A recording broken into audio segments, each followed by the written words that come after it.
Sasquatch, Yahoo, Phantom of the Forest, you Spearfinger, Fire Dragon, Ohio Grassman, Silver Giant, Bloodless Howler, West Virginia Vampire, Coyote King, Hogzilla, Devil Dog, Coyote Killer.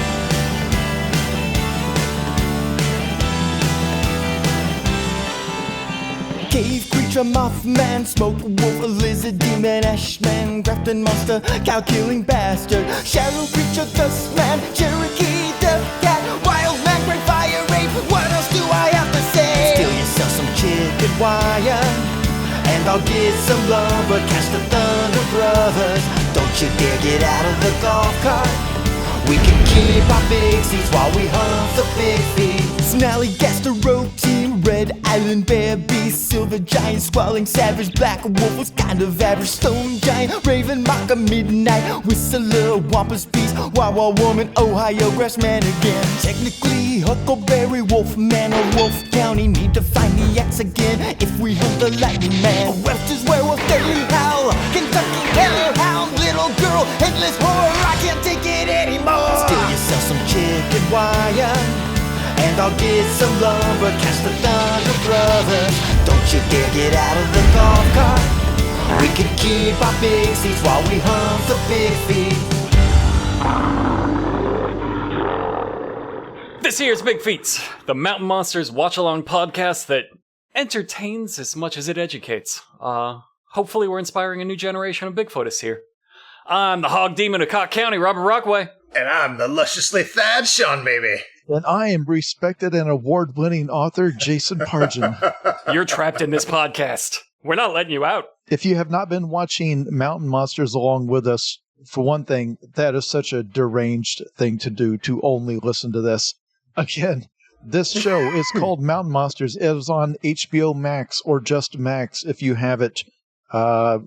And probably has been uploaded to many other illicit places. But if you have Max, you can watch these episodes as you go, and you will not regret it. I know that in each of these episodes we say, this is the best episode of Mountain Monsters yet.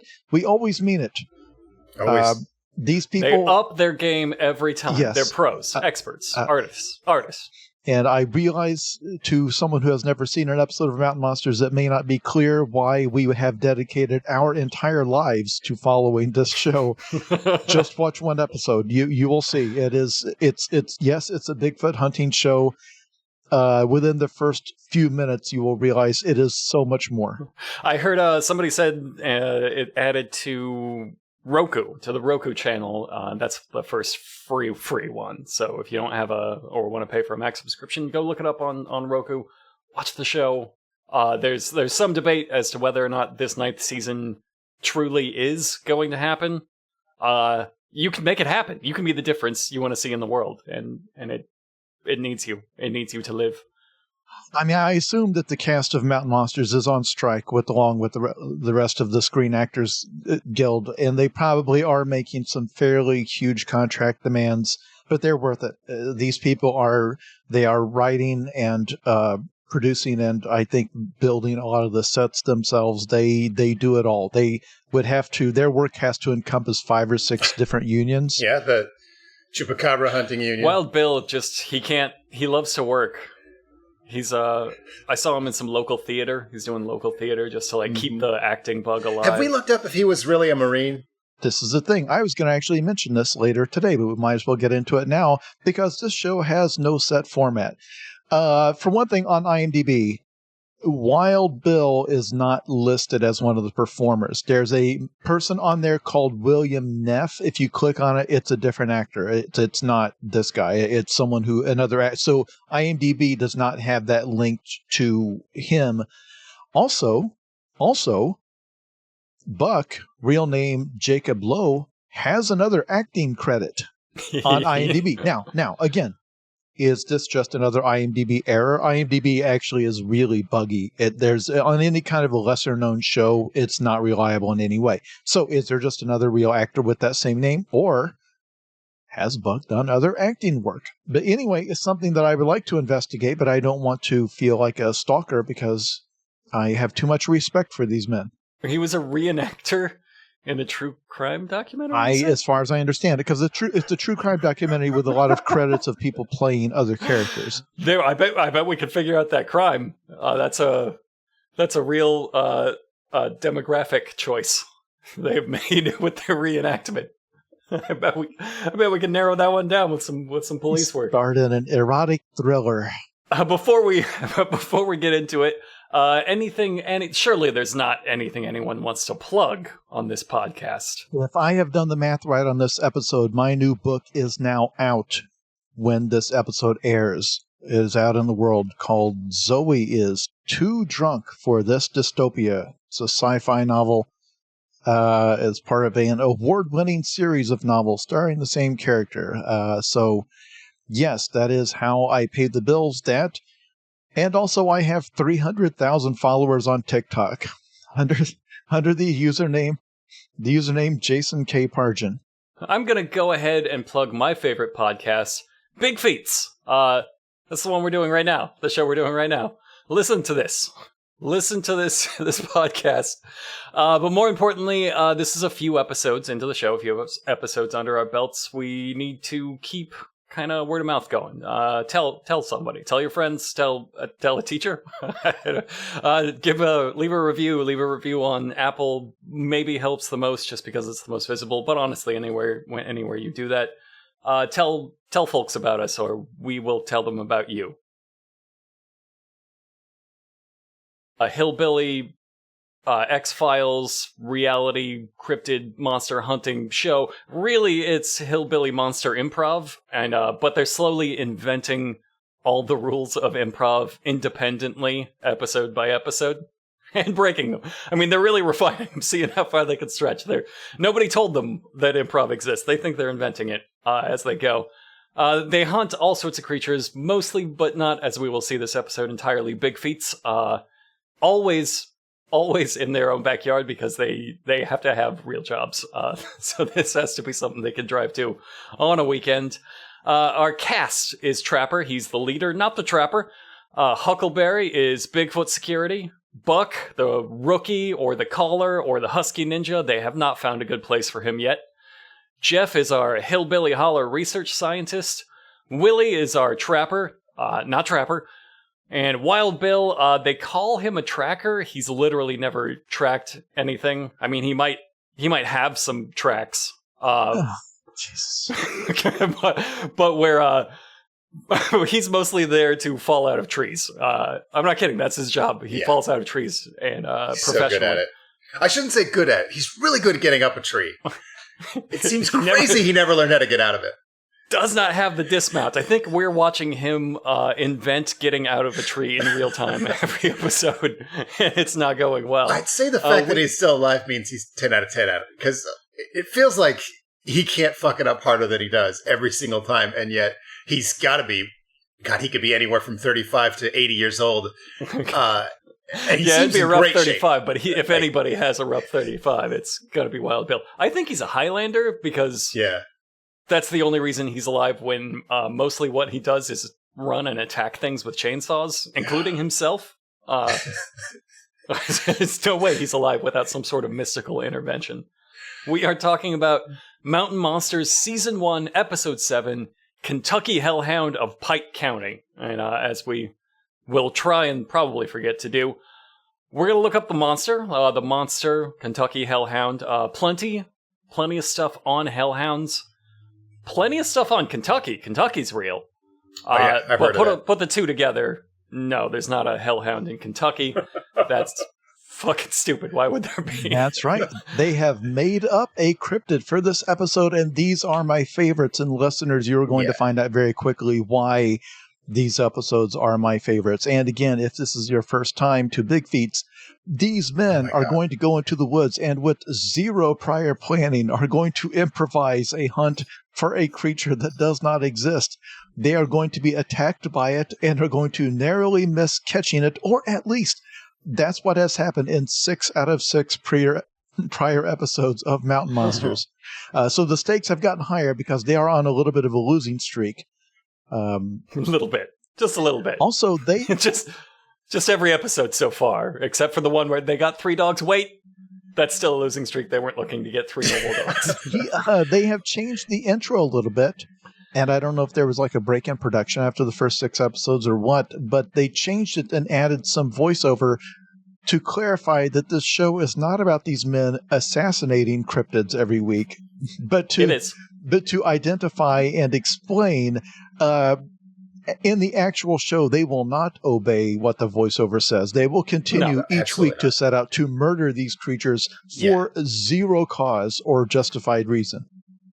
Sometimes you can actually almost see them get the note of like, wait, no, we're supposed to be, they're majestic like creatures. We're just going to capture one. And they'll play along with it for like 1 or 2 scenes. And then they'll be right back to like, I'm going to fucking kill that sumbitch. Then they spend like a good 5 to 10 minutes just trying to figure out how to make it personal.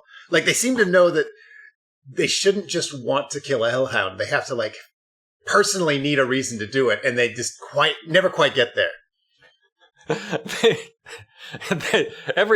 Almost every episode, somebody will literally say the words, it's personal. Right. Like, as though they are Dirty Harry realizing that the criminals have assassinated his son. This time, Bigfoot, you've gone too far. This time it's Hellhounds, Kentucky Hellhound, and we start every episode in a truck debriefing in Trapper's truck, going to Pike County, Kentucky. After what they call the historic Hellhound, like the rich history, the rich tapestry of Hellhound presence in Kentucky. Huckleberry chimes in with, used to have some mighty fine whiskey there, like real sadly, as though the Hellhound has stopped the flow of whiskey. That son of a bitch. Like maybe it's a dry county now because of all of the Hellhound sightings. And people maulings. get drunk, they go into the woods, they get eaten by Hellhounds. They're like...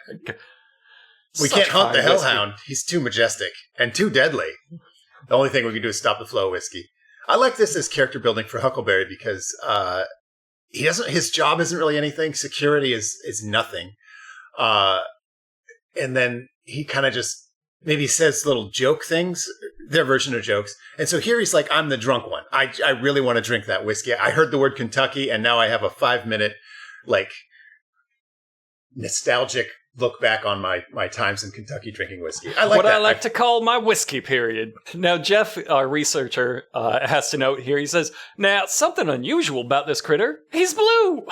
The genuine enthusiasm that I truly love. We have stumbled across what is magical about this particular episode. There is something separate magical about every Mountain Monsters episode. Mm-hmm. Here, we're going to get into this because they mention here that the monster is blue, and sure enough, in their rendering of the monster, it will be blue. That is going to be very quickly forgotten. Yeah. We'll get into it, because I have a theory about why early on it was so important to establish that this creature is blue, which, by the way, totally invented for this episode. That is not a factoid. I don't think any of the Hellhounds are blue, because that would be a ludicrous color for a cryptid or a non-cryptid to be. Mm-hmm. Satan just doesn't even have that paint. He doesn't like the cooling colors. Blue is for soothing and creativity. I try to keep angry colors in hell. It's a color theory thing. You understand. So he's blue, which Jeff loves. He's so excited. I do think maybe he sprung this on them because at the very least, a lot of their witnesses that they go to talk to have not been briefed on what the creature they're supposed to have encountered looks like and behaves like. Here we establish he's got an extra long kind of mohawk mane. He's 6 feet long, 4 foot tall at his shoulders.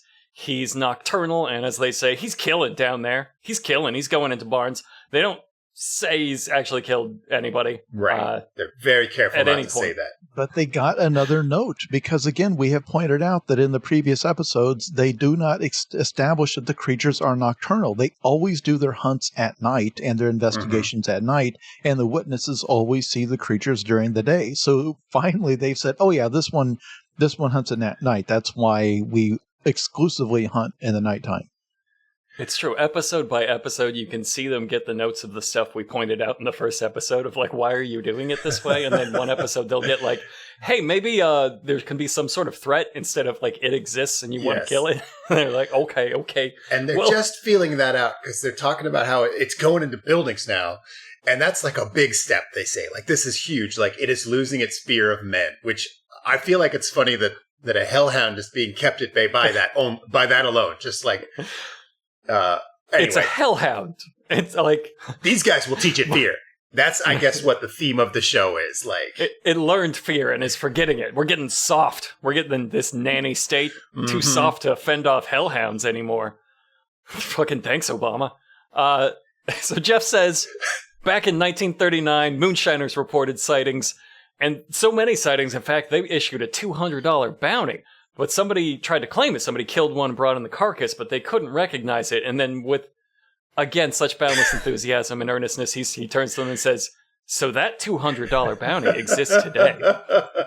The stakes have never been higher. The stakes are for $200. He could have added like with interest or like in today's, or it could have been like with some sort of gold or something. No, we're doing this for $200. Do you go to like the county bursar? Like, where do you go with your corpse, your hellhound corpse? Like, who do you bring it to? I guess the sheriff, right? Animal? No, it wouldn't be animal control. Parks and Recreation Department? The church? Well, I bet it's the church, the clergy. Okay, see, this is the point, because as is typical, within 4 minutes of the beginning of a Mountain Monsters episode, they have raised about 200 questions in the minds of the viewer that they will not answer. One for each dollar. So for example, they say that people have been seeing this thing since 1939. So the viewers are probably asking, okay, so are we talking about a singular creature that is at least 75 or 80 years old? Is the hellhound a mystical, immortal creature? Or is this a species of creature? This time, at least this far in the episode, they seem to be implying this is a single immortal creature that was, I guess, afraid of mankind for the first 70-some years of its life, and just these last couple months, has started entering farmers' barns because it has finally lost its fear of man. And as Trapper says, fear of barn. Once it has lost its fear of man, we're just counting down the time until it attacks somebody. Therefore, we must murder it. Yeah. So we're heroes, you see. You understand we are heroes out here in the night. Never mind the first 4 episodes before we got that note where we were just fucking finding Bigfoot and invading his house, kicking down his door, breaking his couch. So they have to meet with a witness. So they meet with a cattle farmer. Every single job is some kind of farmer or hunter. That's the only thing people do out here. This is Billy, and Billy heard a loud scream, and he ran out with his gun where he's seen a shattery creature eating up on one of his calves, is his words. Now, Billy he's a local boy. They're all local boys, of course, and he never had something happen what this is, which is what he says. So good. Now, when I growed up, I heard him talking about that Kentucky hellhound. Just thought some of those old boys down there had too much of that home squeezins and was telling one man's get enough of that in him, he'll tell one man's any kind of story. So what I think, he's speaking Wild Billese here. Yeah, and he was working the crowd too. Like, you could see him getting like he was trying to land this joke, and he was getting there. Like, they were getting happier and happier as he told this story. They're like, oh, he's talking about drinking whiskey. Yes, hilarious. People do say things when they drink the whiskey. When lying they drink about monsters. I don't know how we can relate to that, but something about lying about monsters is really resonating with this crowd. Just like the idea that you squeeze the liquor out of it. That's what distillation is. It's squeezing the liquor. Yeah, you squeeze it through your sock. That's how you filter your whiskey. Bringing up the idea of maybe we're all just drunk in the woods and lying is such a bold move. It really is. This show shouldn't have even injected that into the narrative. That's carry that scene on beyond where they cut every it. question now. It's them slowly chuckling and realizing, and then dang, can we cut that? I like that Billy took a shot at it. He's like, I fucking threw a round into my cattle trying to kill the hellhound. Didn't work. So Trapper now asks him Jeff's telling me you had some critter attacks or something. I don't know why we're playing coy with the hellhound. Right. Trapper's never heard of it. It's a weird thing to do. But Billy jumps in with, "He been trying to skin him." So he's not trying to eat the calves. Right. He's trying to skin the calves. He's building a I guess coat. because he's a hellhound and he's evil. I figured he was like a fashionista. He was like a very fancy hellhound, just gonna make a scarf from the local calves.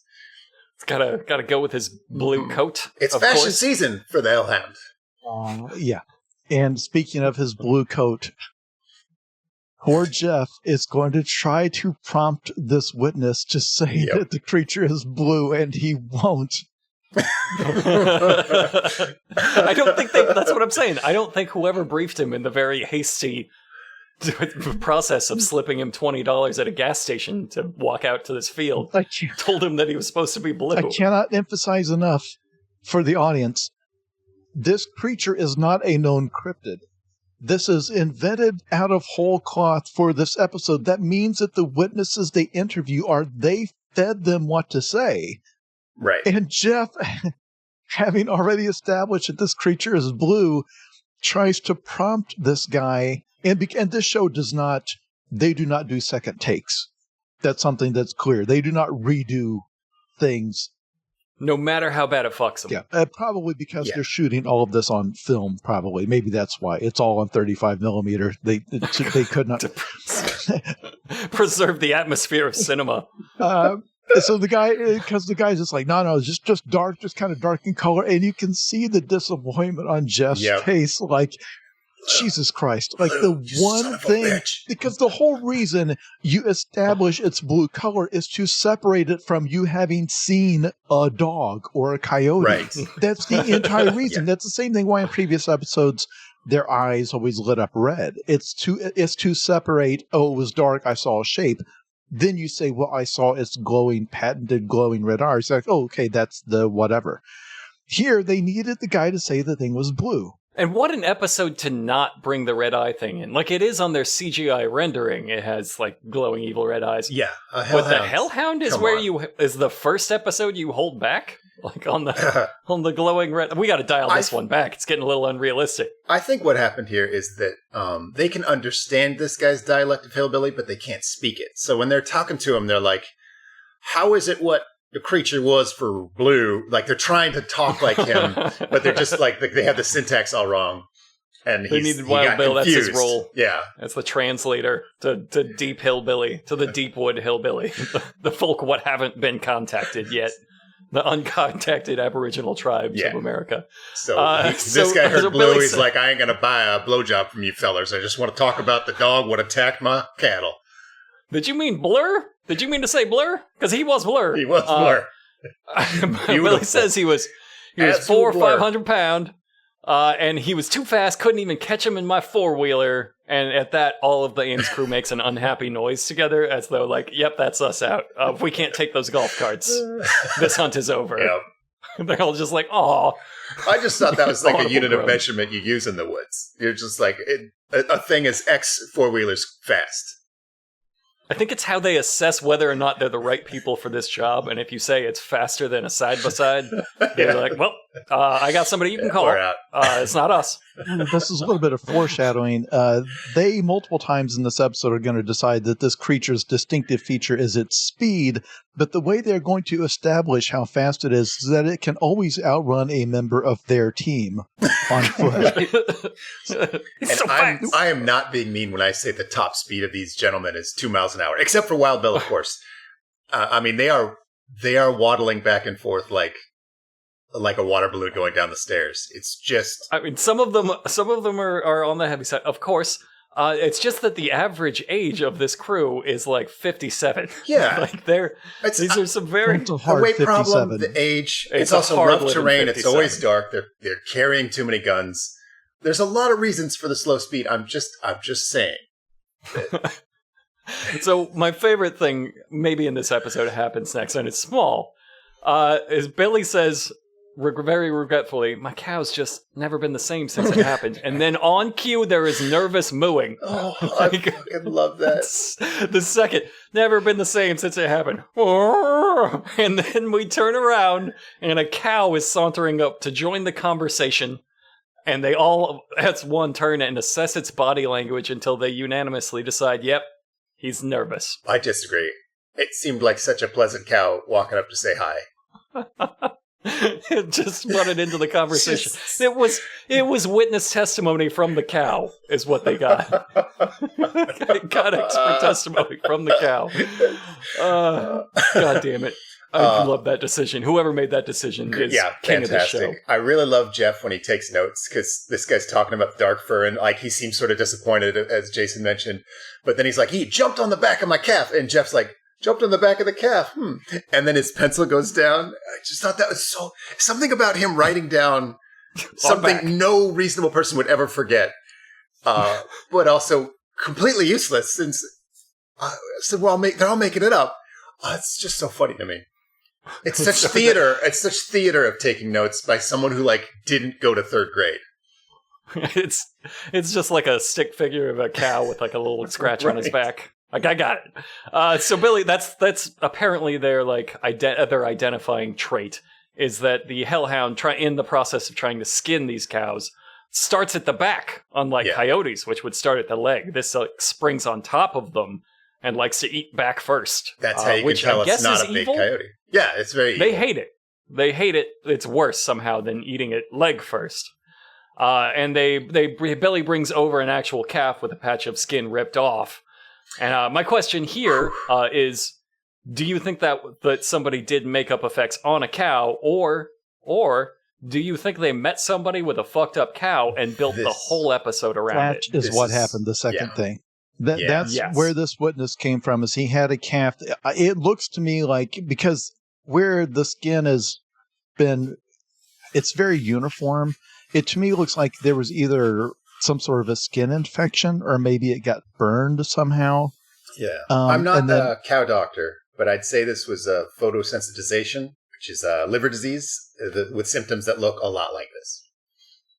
That sounds like a cow doctor. Are you sure? You're not a cow doctor? I mean, I dabble in some cow doctor. I've pulled a couple of uteruses your out next episode intro. I also think maybe it was allergic to this guy's monkey saddle. It is in the shape of a tiny saddle. I'm very confident saying it was not a hellhound peeling. I want to go on record.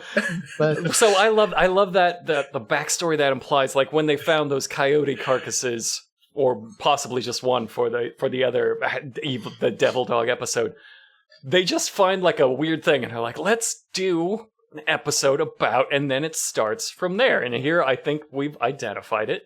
They found it. Yeah. One guy had a fucked up cow, and they were like, well, that's a pretty fucked up cow. What can we do with that? What can we do with that? It's not like what they came up with is logical in any way. Like the monster survives by jumping on the cow's backs and then ripping some of their skin off. For what? And then running away. For what reason? Like they don't come up with any kind of logic. It's not like, it tried to grab it in its jaws and carry it the way, a cat carries, a kitten, like trying to grab it and snatch it. And the cow, that'd be so good. The cow got out of its grip and it ripped off its skin. It's like, no, it's evil. It jumps on their backs and rips and tries to skin them. That's why it must die. So this is their prompt on the hillbilly monster hunting Whose Line Is It Anyway that they're playing. Somebody in the audience yelled out, fucked up cow. And they're like, all right, I guess that's the whole episode. This poor cow, is not happy about this shit on its back. When at first I thought it was a special effect too. I was like, oh my God, they draped a big bunch of meat on the back of this cow. But then you can see it when it moves, it's in a lot of pain. And I was like, God, this is fucking gross. The show took a dark turn for me in a way that I'm like, God, they should feel bad about this. I don't think they mutilated that cow. No. I do think they are taking advantage of a mutilated cow. Yes. And they're exploiting its work, its contract somehow. Somehow built a lot of joy out of that suffering cow. And so in some ways, congratulations. But in many other ways, it's pretty fucked up. In many other ways, fuck you. What's crazy is this is a calf. And what's crazy is they all unanimously agree this thing would have to be monstrously strong to do something like that. This is the size of a medium dog. Almost anything could do that. Yeah. And Billy puts the cap on it by saying, whatever this thing coming in here really starting to tee me off. When he messing with my cows, he messing with my paycheck. And that's your dun dun dun moment of... Ooh, we weren't thinking about Billy's paycheck. I like that Billy is vowing revenge. Like, Billy will be appearing as their guest throughout as the guest hunter. No, he's gone. It's funny picturing these people involved just in just the act of capitalism. Like, it feels like they eat clay at the bottom of a well to survive. Like, they just don't feel like they participate in society like regular people. So when this guy's talking about his paycheck, I'm like, God, yeah, I guess this guy has to fucking take these cows somewhere and sell them. Like, so you know what a check is? You're not an uncontacted hillbilly at all. You have shoelaces? I can't picture your day. It's because they always meet them in a fucking field. Right. Like, not even a building isn't even in sight. Yeah. It's like they just woke up in that field and they're like, well, time to get started with my day. Every profession is like deer hunter or roadkill smeller. It's just about shit you found around. So we're into our night investigation. We're in the woods directly behind Billy's house. Trapper says, I know we always have each other's backs covered, but tonight we really gonna have each other's backs covered. I have that exact note with the same pause after tonight. It's a long pause while he searches his brain for what comes next. And accidentally said the same nothing. Shit. It was nothing at all. He does tell them that whatever the hell you do, don't run, because if you run, you die. And then they all lock and load, and we've got our action movie stakes. I love this. It's never killed a man, ever. Like, that's established. But I guess that's because no one's ever tried to run from it. Everyone in history knows. See, here's the thing. I think even in the absence of the Hellhound, with telling this crew, if you run, you die, I think that's true whether or not. I think they could have recorded him saying that on another day when they were just out golfing or something, where it's just like, no, remember, you are not built for speed. Or power. So they're still selling that this thing has lost its fear of man. It could do anything, when what they have actually sold is that it did not take out a tiny baby cow. Yeah, it failed at that. As long as they don't run and do not have cow skin on their back, they should be just fine. So they found a game trail, plain as day, and then branches snap. So you know, like, oh my God, that it's on now. And Buck says, Buck's immediate response, despite having been through several of these monster hunts and knows that a branch snap means you're dead, he spins around and goes, "Could that be a cow, Trapper? Could that be a thick forest night cow, Trapper?" And Trapper, to his credit, says, "Hell no, there ain't no cow up in this brush." Like, that's a really stupid as shit thing to say, even during Hillbilly Monster improv. Buck. Yeah, although his implication is, therefore, it must be a Kentucky Hellhound. Because that's the only other what thing. else could snap twigs like that? I know, a huckleberry snap. That ain't it. It's just more a of a crowd groan of first. Noisy hillbillies out on somebody's property. It very well could be the landowner just checking to see what is going on out here. Y'all hunting Bigfeets out here? I understand. I do that too. It's boring out here. There ain't not much to do. Can I join? I'll say I've seen something. I'll say it's blur. I'll say it's blue. No, there's nothing.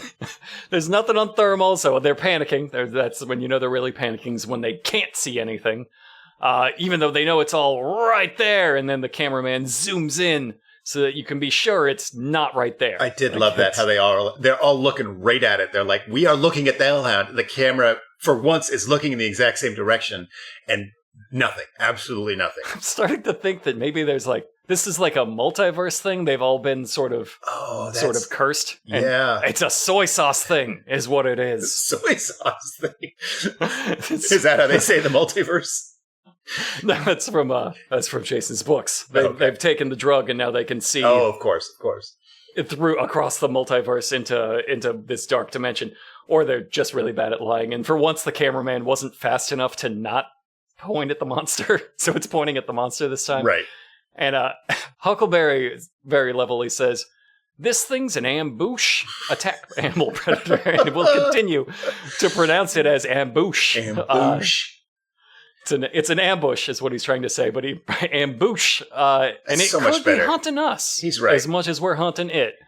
And it scares. How will he ever catch these noisy fat men yelling at each other as they stomp around, staring directly into the ground. It's planning an ambush as though it needs that. Like, it could just take one right in front of them. They all be like, God damn it! I'm not fast enough. So it's following them and snapping branches, and it scares Buck so hard he accidentally goes, ho, ho, ho! You're like, turns Santa Claus. He turned Santa Claus. He got so scared. He says, there's something big in that woodpile, Trapper. And Trapper violates the first level improv and says, no, he's too damn big to be in that woodpile, isn't he? And then they both just kind of like stand off over this fucked up line of like. That's a good point. Be more fun if he was in there, don't you think, though, Trapper? The joy of these hunts, where again, they do not have a meeting in advance to establish, okay, we're going to go through here and then we're going to run into it at this woodpile. It really does feel like they kind of just go out there and it's like, no, just riff. Just play with me in this space. Just follow my lead. It's like then Buck tries to improvise an encounter and Trapper's like, nah, he's not over there. It happens all the time. It happens all the time. They're like, just no. He's up there. He's right there. No, Buck, he's not. Fucking, it's not fun. It's not fun to say no. He has an Indian bride. He has an Indian bride. He learns. He gets better at being insistent. Yeah. We'll see in a later episode. Huckleberry starts getting onto this tactic. But for now, they're fighting over whether or not he is in this pile of woods. And Buck says there's something in there. So what they have to find next is they move in and there's fresh blood somewhere, kind of near there. And Trapper sticks a hand in and sniffs it and says, well, it's not deer blood. Like his vampire senses, that's incredible. He has become one with the night. He can tell you with a sniff what animal that blood is from. I would like to know if this has any, like, a touchstone in reality. Like, if you were to taste different animal bloods, would you be able to tell? I don't. In this case, he just sniffs it. He does taste it sometimes, like it's fine wine, and he can tell. But in this case, he just gives it a good huff. Have any listeners out there who have extensive hunting and trekking experience? Let us know. Can you tell which animal blood came from by sniffing it? Now, I realize the obvious problem here is that no one on Earth has ever smelled hellhound blood. So, to be fair, he just says this isn't deer blood, so maybe deer blood really stinks. Like, it just smells like ass. Which does nothing as far as advancing their investigation or anything else, just to eliminate the fact that it's deer blood, because nobody suggested that it was. So there's a nearby shed, as there always is, because they're just on somebody's property. They're just like right outside of somebody's house. But there's a nearby shed here, and oh my god, there's blood everywhere. It's the Hellhounds kill shed. The Hellhound is killing and keeping it in this shed. They open the door. Buck goes, oh my gosh. And then we cut to commercial. What's great about that is that Buck opened the door, so the Hellhound keeps the door closed to his kill shed. I just like the note, even to that level. Nobody has thought this through. What did he use? He can use doors now, like the Velociraptors. So I think that's where we cut to commercial, and we see the CGI model. The CGI model, it looks like a warg from like the really bad Lord of the Rings games, and it's kind of got this awkward squat with its paws halfway out, like it's dribbling a basketball and about to dunk it. So I think that's a point for Sean's Shaq theory, that this is all Shaq in a costume. So they cut back in, and Trapper says, well, this here's a kill site, and they bring out some more of their trademark gift shop bleached bones. But this time, they've thrown hunks of fat and meat in there, like it's gonna be gore, but it's clearly purchased at like a butcher, hunks of fat and meat. It's even for them. Specifically, the first thing a hellhound would eat. That's what I would say as a hellhound expert. So now Buck joins in on Trapper's superpower. Trapper's vampiric superpowers now, and he can smell it. That's cow. He can smell that cow. And it's full grown. He can smell a full grown cow, not a calf. And this old duck blind is what Trapper identifies it as. He says it's too heavy, or So he's tipping it over, and Trapper's going to go in and prove it. And sure enough, Trapper ducks into the shed, and the whole thing starts to tip over on him. And this is played as drama, but it's not part of the Hellhound drama. It's Trapper almost knocking over a small building because he didn't understand how a duck blind works. Because they're not real hunters. And they all have to like rapidly catch it to keep it from tipping over. And again, it's played like this is an exciting part of the hunt. When it, again, seems to be a member of the team unfamiliar with basic hunting tools and principles and things that you run into in the woods. They're so surprised by the woods. The woods are like the biggest surprise. What we've really discovered along the way is friendship and the wonder of nature. It's what they're finding out there. And somebody just filmed it and in a very mean-spirited prank edited it together to look like a show. Instead of them just playing a fun game. I'm not sure it's even a duck blind. I think this is a child's clubhouse. I think that it's like some poor kid out here these men are just destroying its playthings. So the Hellhound is killing and dragging back to this shed like a serial killer. He's killing the cows on the farms, carrying them back here, despite them clearly saying he's about half the size of the prey. And the farmers don't know nothing about it. These stupid fucking farmers, they have no idea all their cattle are going missing. If you went and asked them, do you think a big blue dog did this? They probably wouldn't even know what you were talking about. Did what? I'm not missing any cows. I'm not missing any cows. We found all the soup bones out in the clubhouse. Gentlemen, you have to get off my property. So now Trapper declares that there's not going to be another investigation. The next time they're coming out here, they're going to hunt the son of a bitch. Yeah. Again, it's not clear why this is personal now, but it's become personal. They gave that baby cow a really bad haircut. And they found that cow meat that in what they think is a duck blind. I feel like you could take some personal insult at that, I guess. Could that cow have country insult? Could that cow have been eaten by something other than the Kentucky Hellhound? Of course not. I don't think so. That's ludicrous. Ridiculous. So, with having discovered one cow with minor wounds and one dead cow that was eaten by something, Trapper says, I'm on his ass and I'm going to get him. We're going to catch him right out here in this farm country in his kill area. The Pike County Hellhound is going down. I love their tagline. They know that I feel like each one is vying to get the tagline that goes in the sort of pre-episode roll they do with to get you pumped to watch this episode. I feel like each one's like, okay, I'm going to say the thing that's going to get in there. The Pike County Hellhound? CGI Hellhound. We haven't talked about the Hellhound itself, the CGI. Like, obviously it's got very luscious thighs. I was fascinated by the Hellhound. It's so horizontal. It's like someone tried to make an ankylosaurus and really fucked it up. My notes say the Ram Man of coyotes. I don't know if that's useful. So you just wanted to light up the Hellhound. You just wanted to roast him. Yeah, I had some Hellhound roasts. Give this Hellhound a complex. I'm sad I missed the Hellhound roast. There is a almost Greek tragedy levels of pathos in him declaring that this creature is going to go down if it's the last thing they ever do, because, of course, the format of the show makes that absolutely impossible.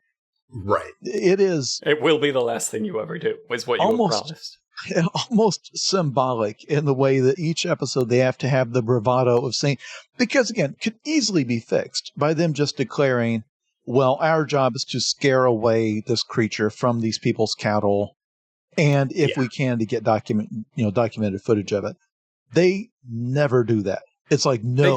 They tried to move the goalposts a few times in these episodes to be like, well, that was our job, was to drive him away, even if they clearly start off being like, he was a wrong to my family and I will kill him.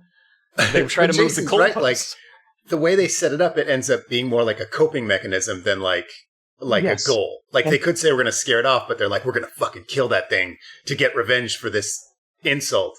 And then when they just get clowned by the monster and it like leaves and they go home, they're like, well, I think it learned its lesson. It's just like, no, buddy. That's my favorite part of the show is how bad the show makes them look. It's like they're not in on the show. It's like the film crew is not part of this and is trying to make them look bad.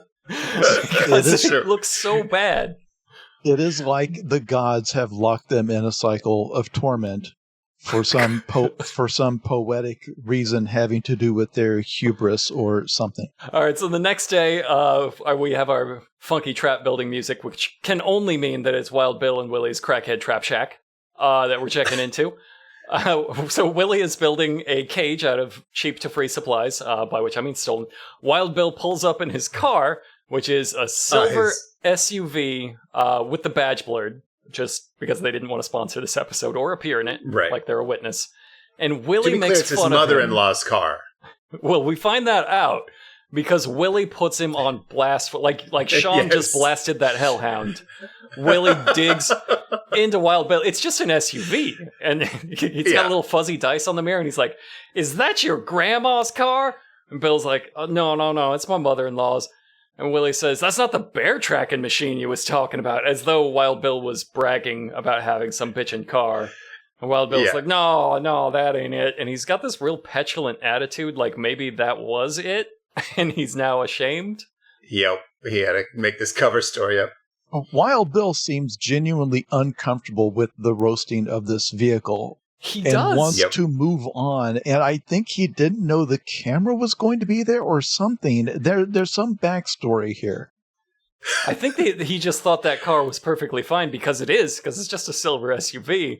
And now he's getting roasted for his car choice. And Willie doubles down and says, "Why don't you move Grandma's grocery go-getter off to the side?" And Wild Bill very uncomfortably says, "That's what that is. Grandma's grocery go-getter. Right on, bro." And he's just... You got it. Echoing back the prompt, clearly shaken, like he must love this car. I think he loves this car.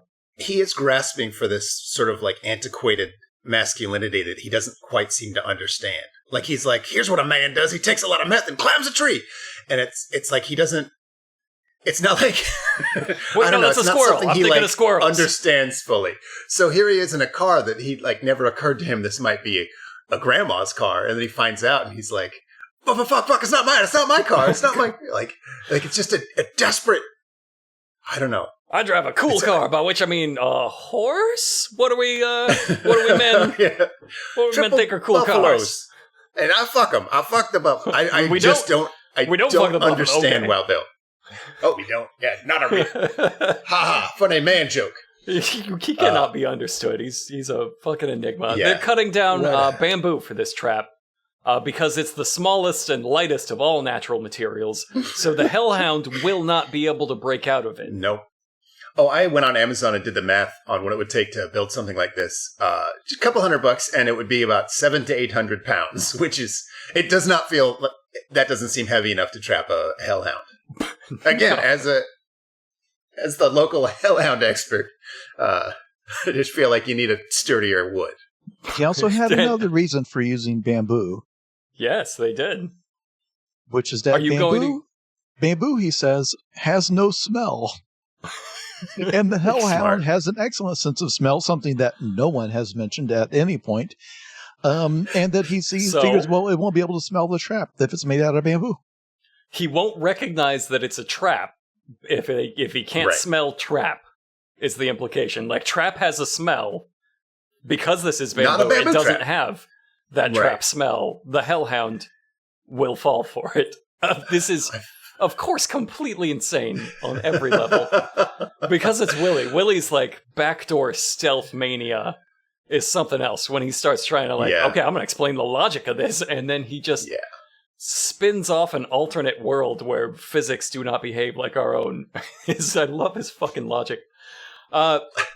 He acts like this trap is really complicated. It's a box. It's like almost always a box that's supposed to fall on top of him like a Scooby-Doo villain.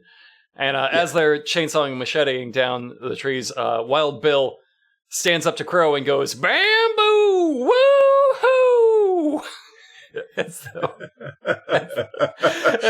the bamboo is what he's supposed to be excited about. He doesn't know what a person is supposed to do in any situation. He then says, spend a night or a time or two, trying to bust out of the old jailhouse. Never figured I'd be building one, brother. Like, this is what, episode 7? You built one at least 6 times before. Yeah. You've seen it. Yeah, although your main job on this show. This is Wild Bill's first reference to having done time. Mm-hmm. And not his last. Yeah, he will from here on out. But yeah, he gave you lots of references to his time in the Marines, lots of references to his time, doing line work for the power company or whatever. Yeah, and whether or not I believe any of those other stories, I do believe that he's been to prison. Oh, yeah. It would be absurd if he hadn't been to prison. It's just, I like that it's now canon that he's frequently jailed, and now, even as he's freed, he's often caught in man traps meant for monsters. So it's just, his life is never fully his own. I just won't be free, brother. So we come back to another Felix. It's time to interview another witness, and Jeff says, Drew is our witness, spotted it up near his pump station, and the minute it spotted him, it ran toward his house. And the implication is that the Hellhound spotted Drew, knew that Drew's house was unguarded, and was just like, haha, fuck yes, I'm gonna go fuck it up. Yeah! And time to go eat his family. I liked this guy because he said he was scouting for deer season, which 100% is country for I was doing some illegal out-of-season deer hunting. This guy fully confessed on camera to hunting outside of deer season. Once again, we have I picture it like those dialogue prompts in video games where you fail it, and you roll the dice and you fail it. Because Jeff says, now, did it have a mane? And Drew says, no, it had like a dog head. Just yeah, for the second time again. Roll the 3. This is a creature they invented. This is a witness they paid, I hope, or one way or the other, that they recruited to be on the show to talk about the creature they came up with. And for the second time in a row, Jeff cannot get him to go along with the description that either they gave him and he didn't read it, or they didn't go into detail enough, but they could not take it back and let him do a second take. And so again, he will not. Jeff tries to prompt him to have this cohesive description of the Hellhound, and he just will not. Just can't do it. Can't convince anybody what the Hellhound looks like. Drew has heard tales of that Kentucky Hellhound, and so now he's worried for his family. He shows them up toward the pump house where he took the video, and he actually has this video camera on him. And they all act like, you're kidding me. I thought this was a strange time to bring this up. He's been talking to these guys for 30 minutes. They go to a second location, and just now he's bringing up, I actually have a video of the creature we're discussing. And they are that's stunned. Weird, right? Yeah, it's weird, and it takes them all by surprise. I feel like, God, we just glanced off it, because in the Mothman episode, we did have a guy just say, I just took the video on my phone. I just have my phone. Yes. So, this is... So they live in a world with phones. Yes. Clearly, he even said, well, out here it doesn't get no reception. But I can still use it for a camera. And they're like, fuck. Fuck, that guy said. And then it just bounced right off him, because now they're back to making excuses for people to have video cameras. Yep. And he shows them the video, which is, of course, nothing. It's half of a shadow of a big round thing. And it blows everybody's mind. And Buck looks at him when he's telling his tale of wow, I saw that, I couldn't believe it. And Buck looks right at Drew and says, you definitely had fear in your heart. I would have shot him dead. He's don't fucking say shit like that to me outside of my pump house. He's fucking Hannibal lecturing him. He's just, you had fear in your heart. Oh shit, you're right. What a hell of a thing to say. And half a boner. Now, in this improv. We need to circle back on something, because in the video, I think watching the video, I've watched it a few times, I think the guy got a video of a bear, because it just kind of lumbers away. But because of the exposure of the video or whatever, everything that is black is blue, the shadows are blue. So the bear looks blue. This is where the detail of the devil dog being blue came from, is from this one clip they had that they were using. That they had kind of a blue tint, and then from that they retconned it was blue, and then it never came up again for the rest of the episode. It's never and only Jeff remembered. It was just we got to make this a thing. So they found a fucked up cow and a video of a bear with bad video quality, and they were like, we can make something here. We can make something out of this. And God fucking bless them, they did. I honestly thought it was another Home Alone puppet. It looked to me like someone had made like a giant like cardboard cutout of sort of a shape and then wiggled it down the hill. Because the back leg was kind of dangly, not like a animal moving. It might have been CGI, but it seemed so otherworldly in a childlike way. Let's credit them properly. If it was anything, it was somebody throwing like a dead bear over Buck and having him crawl around. Like that's the level of that's what they call CGI.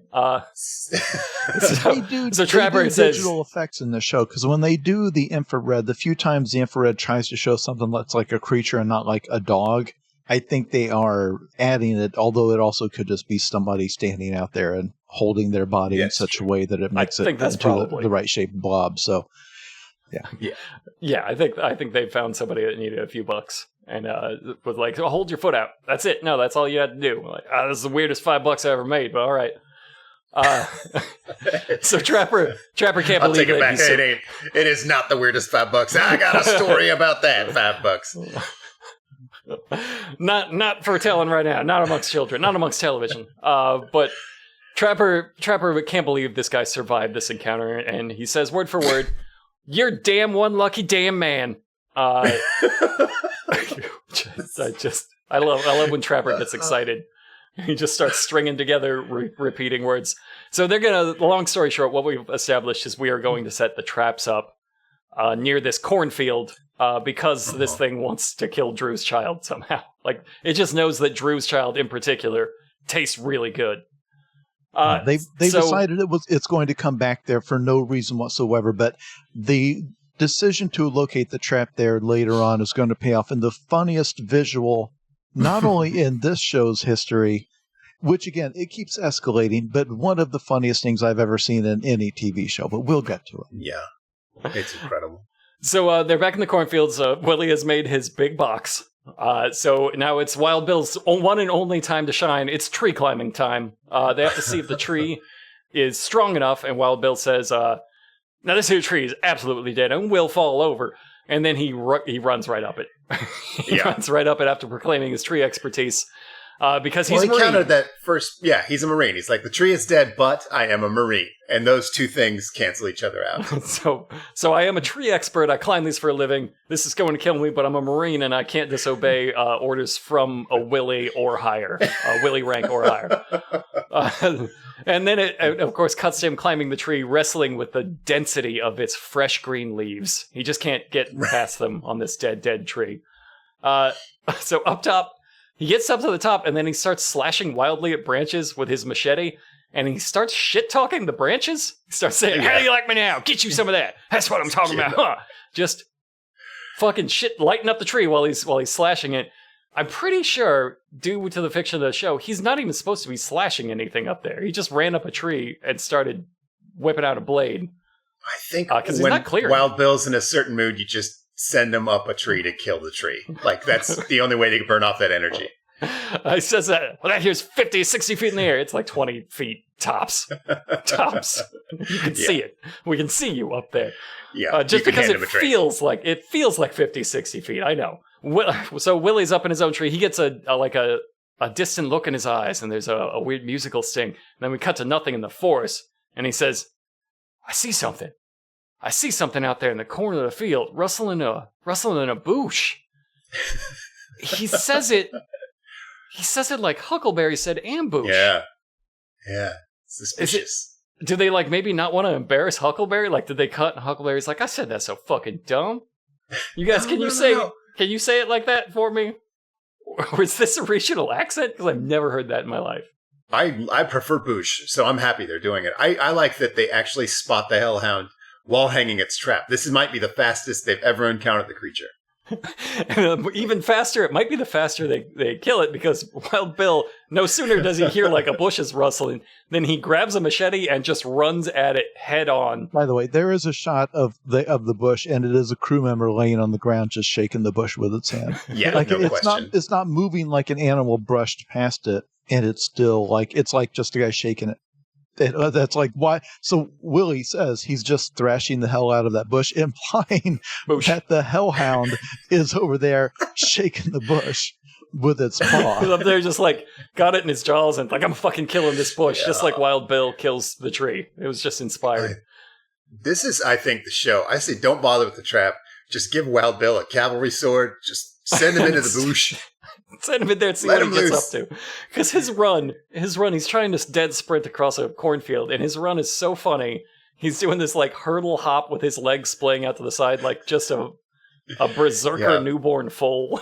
And he says, for an old Marine, I can still get down range, but no, you can't. We're watching evidence of you do that as you say that, and you can't. And his Wild legs Bill are says, wobbling off his hips. says, I got a glimpse of him. He's a dandy biggin.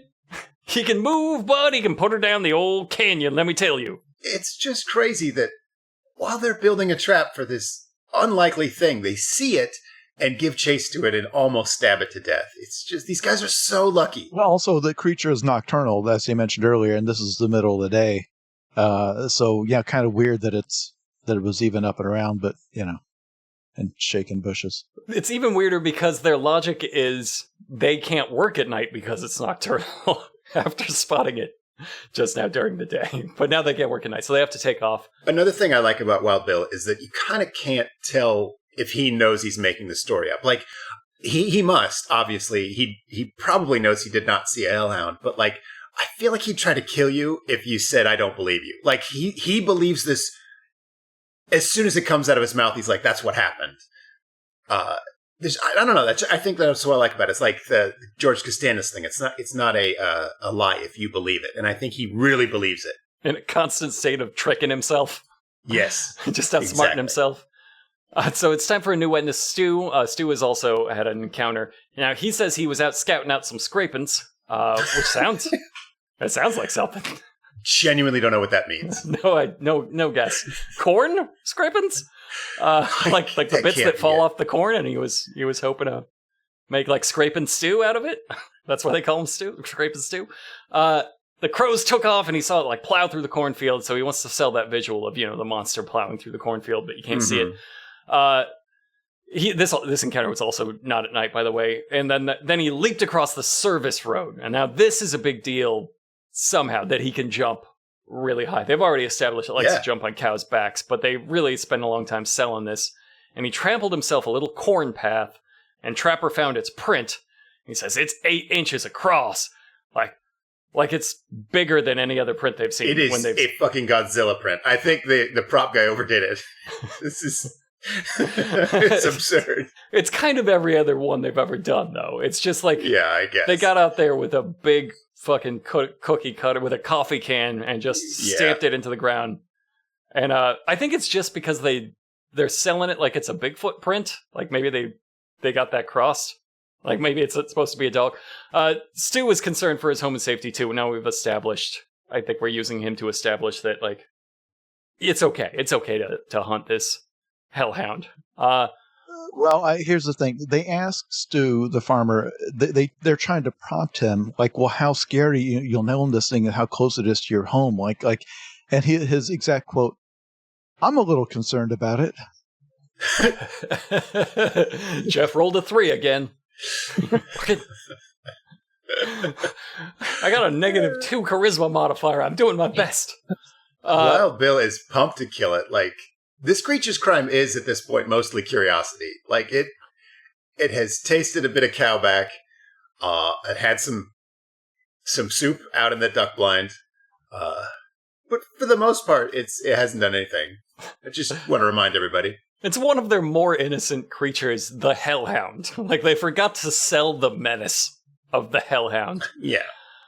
So they finally show this trap 50, 60 feet in the air. It's 10 feet tops off the ground that they have manufactured. It's way less impressive than they promised. And all the rest of the guys show up and they find out Wild Bill had that sighting and took off after it. And so we cut to Wild Bill saying, "Had me that old razor tooth saw." I was going to give him a little bit of that there. He was going to saw it? He's going to saw its head off. Just slowly while he looks in its eyes. You didn't really clearly see what he had, but he was running out there with a hand saw to take on a hellhound. It's just even in fiction, this has to end with him being absolutely torn apart. Like when he dies of an overdose, like they have to say he was torn apart by Bigfoots trying to ship him with an old screwdriver. Yeah, Again, you there's would just not too many of them. expect him to win a knife fight with just a common wolf of some kind. We are talking about a specific, this thing is now up to 9 feet long and may weigh, Yeah. I don't know, they have the weight up to like 600 or 700 pounds. And also it's immortal. It's at least 80 years old. It lives longer Right. than humans do. Again, everything about that is spectacular. But here we get the visual of the finished trap. Which is a bamboo. It's a bamboo cage 10 feet off the ground. In the middle of an open field. So you could see it from literally half a mile away. Just imagine, if you've not watched the episode, listeners, a vast open cornfield, and in the middle of the cornfield is a tree, and then hanging from that tree is a bamboo box, just like hanging 10 feet off the ground. Like, it's not hidden up there. It's And island. the idea is, you have Willie saying he won't be able to see it because it's up in the air. And he can't smell it because it's bamboo. You're mentally visualizing like the traps that Arnold Schwarzenegger made for the Predator in that movie, where it's in the jungle, so his things were up among the treetops.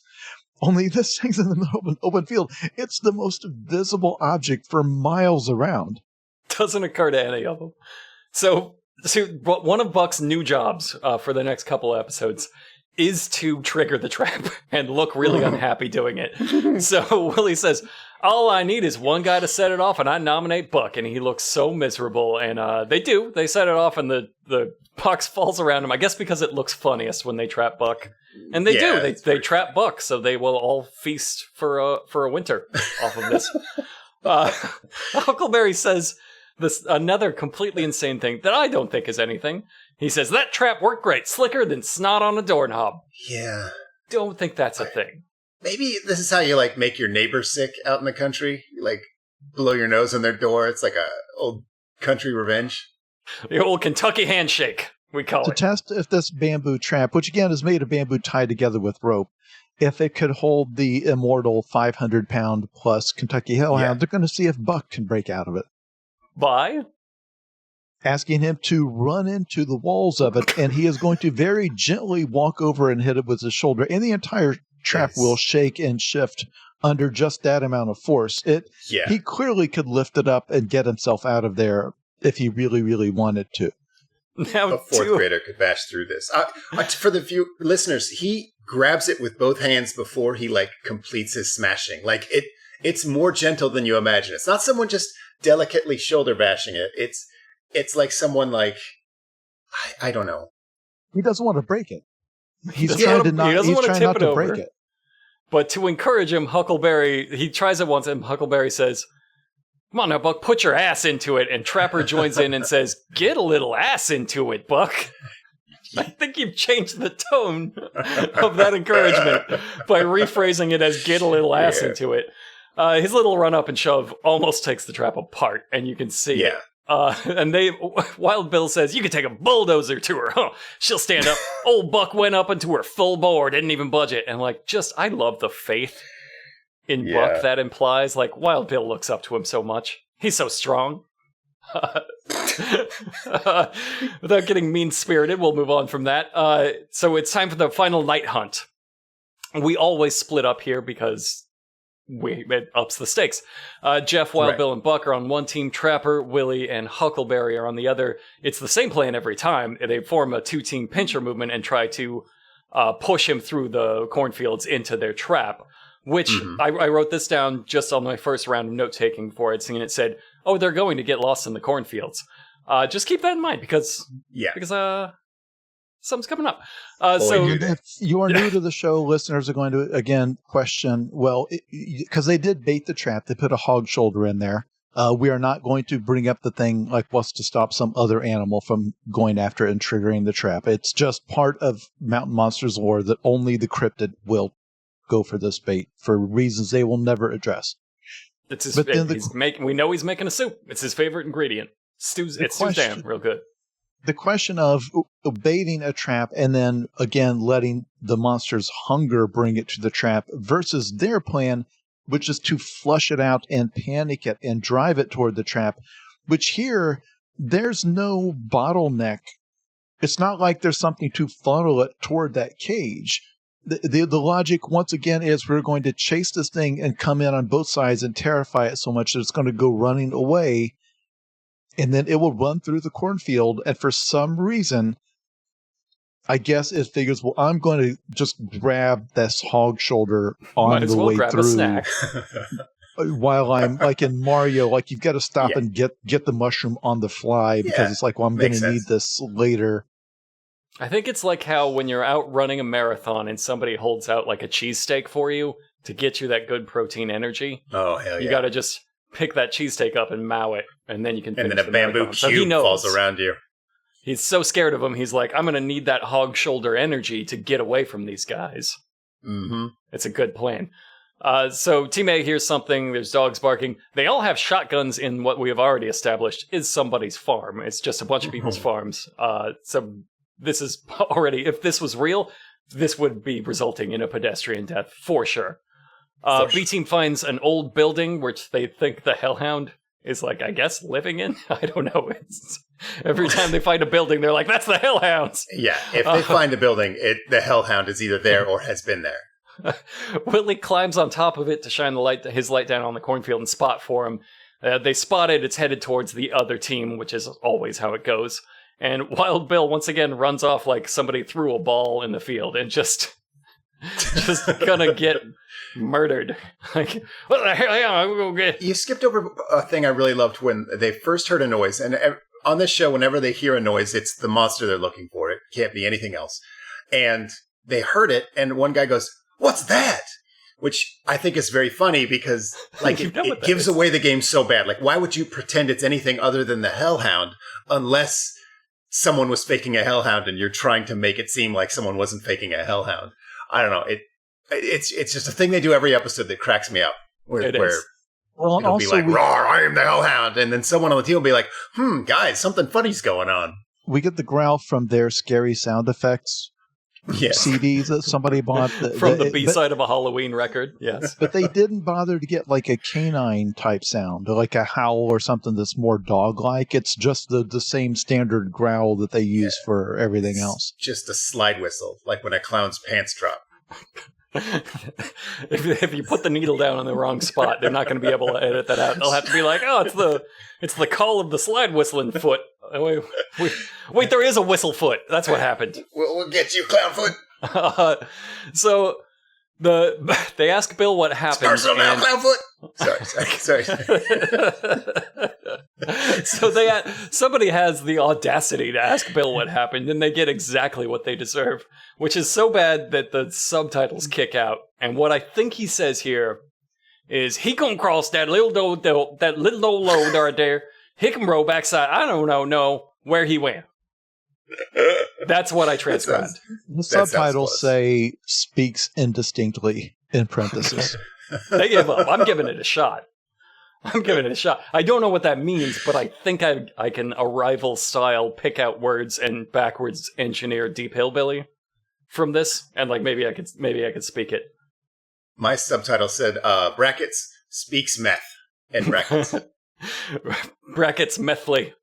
So now the whole team, Buckett's team, they're walking spotlit against a brightly lit up greenhouse in the middle of this field that seems wildly out of place. We've been getting panning shots of this, so you know they just had an idea. And it was kind of a good idea, which is that they're going to walk alongside it, and then the beast, the Hellhound, is going to tear through the greenhouse, and you're going to see this huge shadow like bound across it while they play canned roar effects.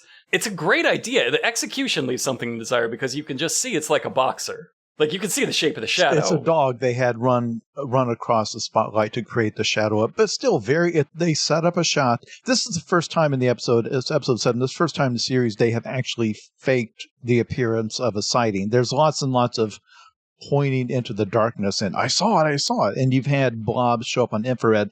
This is the first time they have staged the sighting of the creature, and this took some time to set up. They set up lights, they framed out the whole thing and storyboarded it or whatever, and then somebody had, I guess, just their dog that they probably threw a ball, and it chased it across the spotlight to create the shadow. I actually really like the setup and framing of this as a horror scene. I mean, I'm sure it's been done before, but I like the shadow running across. If I could give them a note, it would be not to use a dog with a docked tail, because you can see its little wagging docked tail, as though the devil docked its tail. Like, just as a quick note, pick your breed more carefully. Don't use like a boxer or something. I love this so much. It was like a pop-up haunted house. It's just adorable.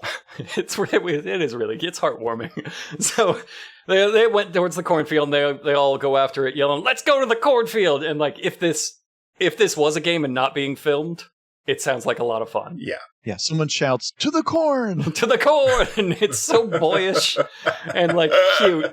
And they all get in their golf carts and they start whooping it up because they're having a great time. And Wild Bill gets carried away and he goes, "Booyah, Hellhound!"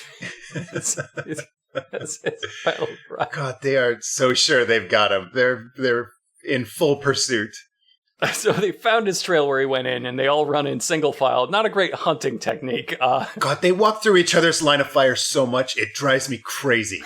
It's so dangerous. These men have never held a firearm, or at least they've never done a minute of firearm safety. It's just, God, I do think those are real guns. Like, not loaded, but I think they're real guns, in which case you still should not be doing this. Like, we have learned this tragic lesson many times. Sometime very recently. So they soon realize it, and they're like, well, now we're in the cornfield. He could be 5 feet in front of us, and we won't be able to see it. Like, it occurred to them too late, and they ran into the trap that the Hellhound set for them. If this was a horror movie, these would be the deadest characters, and the audience would cheer to see this stupid fucking idiots die. Like, they're just completely lost. Completely helpless and stupid. They are lost in that cornfield, and it took, let me check, the second they walked into the cornfield. 0 seconds. Not 4 steps into that cornfield did they turn around like, what the hell, where are we? We fucked up. We really blew it here. The monster starts running past them, buzzing them like Top Gun, just buzzing them like a Tremors worm. I feel like this is like the Super Friends when the Flash would like make a tornado. Like, I feel like the Hellhound's trying that. He's like, I wonder how fast I'd have to run around these assholes to make a tornado. He might as He's well just fuck circling around them. and have some fun. Yeah. Trapper says, well, now this is the closest encounter I've ever had with any creature, giving a testimonial in the cornfield. Yes. I've had with any creature. That son of a bitch hit me in the elbow. It's bad that it close to He touched it. He touched a Hellhound. And then he gets them all to play along, and he asks the others, so he hit you all, and they agree that it's running by slapping them like an older brother, like just running by with his hand out and slapping them. And nobody's got a shot off. Nobody even tries. It ran off into the woods, and they instantly give up. Well, that's over. Perhaps for the first time, understandably, realizing, like, well, if that thing didn't give up, it would have feasted off us for many a year. Like, it would have hibernated on us. Trapper says that they accidentally got turned around in the corn and they chased it in the opposite direction of their trap. They make themselves look so much worse than you had to look. In the narrative they scripted, like they had total control of all of this. You could have just said, we got turned around in the corn and it ran off. But you're like, no, we pushed it in the opposite direction and drove it out into the woods where we would never see it again. We're the worst fucking hunters. Again, they pushed it the wrong way from the one tiny step in the entirety of Kentucky that would drop an ineffective bamboo trap on it. Like, there's just a 1 square inch that the Hellhound has to avoid to make this trap useless. And it did. It somehow managed to step on the part of Kentucky that was not bamboo trap. And they got lost not 4 feet into a cornfield. Like, none of these men have survived a corn maze. They always have to be helicoptered out of a corn maze every single time. Buck bashes his way out, and it takes him 11 days. So Willie very sagely says, he lives to be hunted another day. Like, he thinks he's something. You get him next time, pal. You can't lose anything harder than these guys lost this fight against a Hellhound. It trapped them in a circle of Hellhound, and then left. And then after running by and slapping them like somebody playing Duck Duck Goose, it just fucked with him. So Wild Bill comes on and says, makes twice I try to keep up with him. Nah, ain't happening. And Trapper pats Wild Bill's belly and says, well, Bill, maybe you need to push back from that dinner table a little bit. And Wild Bill says, maybe I like to push a little closer to that dinner table. They are going to be allowed to all just riff some comedy, Judd Apatow style, for a very long time. They can't settle. They think that's the punchline. I don't know what that could possibly have been implying. What he thought that was, maybe I'll eat more food. And he's also I love that everybody's pronouncing it poosh and boosh now, because I know they've said push before. This is not a thing. I'm not crazy. Trapper says, I guarantee you one thing. Right, here's 3 guys that have touched the son of a bitch. Small victory. Scaled the stakes down so much to take what we could. And he says, he caps that off by saying, I'll bet he's never been touched by a human before. Like, that was the goal, to make him fall in love. It's just... They kind of were near it while it ran wherever the fuck it wanted. Like, we did something here, boys. Jason's completely right, and that they are allowed to do the riff for too long. So they're still riffing on it. Huckleberry says, well, there again, I don't know if we was touching or he was touching, and he thinks he has the last line because he gets a laugh. And then Willie says, well, I think I was touched. I wasn't doing the touching, and he thinks he has the last line because he gets a laugh. And then Trapper says, when you got knocked through that row, you're lucky you didn't get a corn cob up your ass. And like he can feel the fade out happening. And Huckleberry says, well, Trapper, I'm not sure. They might be. And all laugh. But Huckleberry, for his credit, has got a very serious look on his face when he delivers that line. Yeah, he delivers it really well. If this was an episode of Chips, this would have been the 9th freeze frame. They just cannot end it. It's not over yet. Because Huckleberry says, well, it's personal now. And Wild Bill says, we never going to get this Hellhound in trap, but I guarantee we put the heat on him. If I'd have caught that old Mr. Hellhound, see if I couldn't have got his old high nail to the wall. And Trapper promises, to put a button on all of this, Trapper promises, there's 3 things that will happen next fall. The corn will be tall, the Hellhounds will be roaming, and we'll be back. So it is personal now. Looking at the list of episodes, I do not believe they ever come back to try to hunt the Hellhound. But maybe I'm wrong. I like the implication that the Hellhound is an autumnal creature. It only comes out in fall, like pumpkin spice lattes. The new season of fall television. Hellhounds are roaming. It's fall, and he wrote a little poem about it. And that's finally, gratefully, how we close this wonderful episode. But this is again them responding to something that had to have been given to them as feedback, because in previous episodes it was never clear why they were just giving up, where sometimes they would give up while the creature is still within 100 feet of them. They will stand around and declare, oh, well, he got away. Time to go back home, even though we're only 20 minutes from our houses and could easily stay, just continue this tomorrow or whatever. And so, and I had said in a previous episode that all they needed to do was add some lore that this creature comes out at the full moon, or it comes out on the equinox, something so that it establishes like, well, we didn't get it tonight, and now it's going to be gone. And they fucked it up so bad, they're like, it's a hallmark of the fall season. It's apple cider and Previously Hellhounds. had never mentioned that.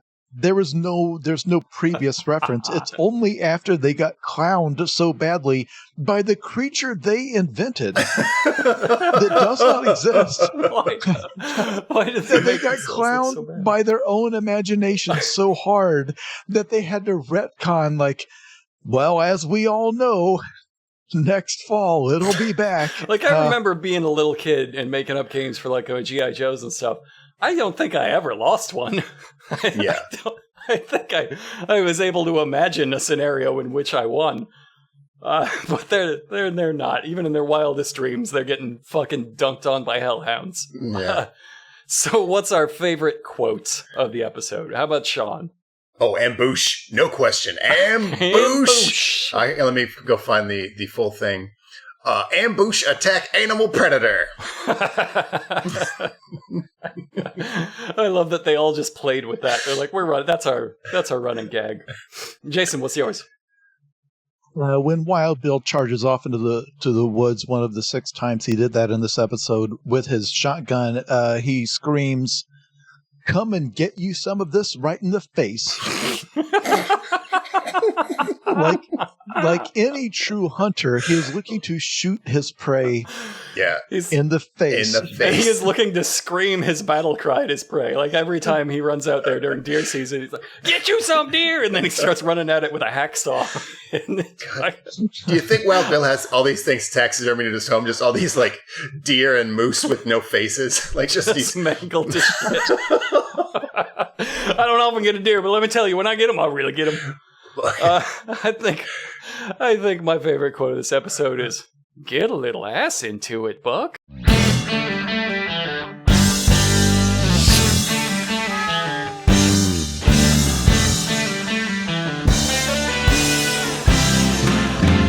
Because you have to be a Bigfoot, didn't you? You have to open up your mouth.